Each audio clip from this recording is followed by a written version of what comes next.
So it's a beautiful sunny day. It's getting very exciting. You can see behind me, setup is well and truly here for the 151st Open Golf Championships. Now this is the hole where the winner could be decided in just a couple of weeks' time. Mark, tell us where we're stood right now. This is the 18th hole at Hoylake at Royal Liverpool, the 72nd hole, as you say, in the championship. So this could actually be a hole of great drama. Does somebody try and hit it in two and birdie it to clinch the championship? We just don't know yet, but this is where a lot of drama will be played out, and ultimately somebody will walk around here with the claret jug and be declared champion golfer of the year. Wow, and that's just it in a few weeks' time. Now, I was here with you about 12 months ago. This was still a beautiful, huge golf course here in Hoylake. It has been transformed. Just tell us about what is here, the assets on site right now. I don't think anybody can quite understand the scale of it unless they come. I mean, the Open has got bigger and bigger every single year. And it is an enormous sporting event. And one of the things about Merseyside is it loves great sporting events. And when the Open came back here in 2006, after a long time, nearly 40 years away from Hoylake, it was just remarkable in as much as people came and not only enjoyed the golf, but a lot of people came who weren't necessarily golf fans, but came here to celebrate a festival of sport. And I think that's the way it should be. It's obviously fantastic for Hoylake, fantastic for Wirral. It's brilliant for Liverpool City Region. We're getting excited right across the northwest, really.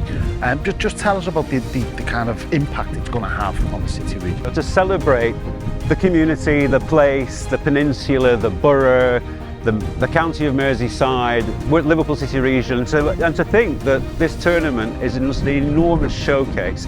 You think to yourself, well, it can only be good. But if people look further afield and go, you know what, I'd quite like to come to Merseyside, I'd quite like to Wirral.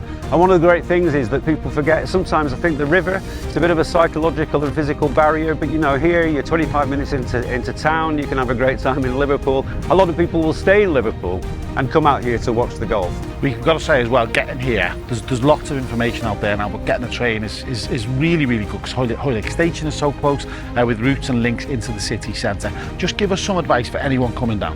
2006, everybody was slightly nervous the infrastructure might not work, but Merseyrail was brilliant. You know, people were pouring off Hoylake Station to come here. You know, the park and ride all worked brilliantly well. The R&A are so experienced in organising this type of thing, but there is no excuse not to really plan it, because you know, you don't want to miss anything, and so you want to be here on time. And I think all you need to do is to make sure that you're on the R&A website and you're looking at all the travel information from the various providers. That's the thing to do. Plan, and make the most of it, have a ball. Okay, for anyone that's not massively into golf, you know, we've spoke off camera, he knows I haven't got a clue about golf. I just asked him what this was called and he said it's a flag. For anyone that doesn't kind of know what to expect when they get here, if you've got a ticket, you don't really know much about the Open, what would you say to them? What will they be greeted with when they get to Royal Liverpool? An open course it's very well signposted and flagged up by the R&A, so you shouldn't really have great difficulty finding your way around. There's all manner of literature which will have course guides on it to help you know, enable you to kind of go where you want. You might like to do a bit of research in advance and think to yourself, where are the best vantage points for me to be? I mean, everybody tries to work that out, because one of the things about being on a golf course that packs is that you want to make sure that if I'm here, I can see that green, I might be able to see that tee, and then I might be able to move off down there to go and see something else. And then, of course, there are other people who like to follow their favourites, and that's not always easy because other people think the same thing. It is so exciting. Another huge global event for Liverpool City Region, and just days away, the 16th of July, it all kicks off. Mark, what's your final bit of advice for anyone? The final bit of advice is twofold, or final bit of hope is, don't forget, if you're here as a spectator, you can come and go from the course.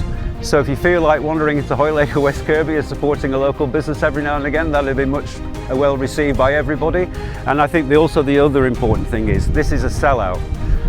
You can't come on the day and buy a ticket as you were able to in the not too distant past. So unfortunately, you know, if you're watching the TV on a Friday night, you think, oh, Tommy Fleetwood's going really well, I'd like to come down and watch him. You can't, sadly. You'll have to stick to it on the telly. But there are good reasons why the ticket ballot happened, I think, which was to try and make sure that tickets were allocated as fairly as possible.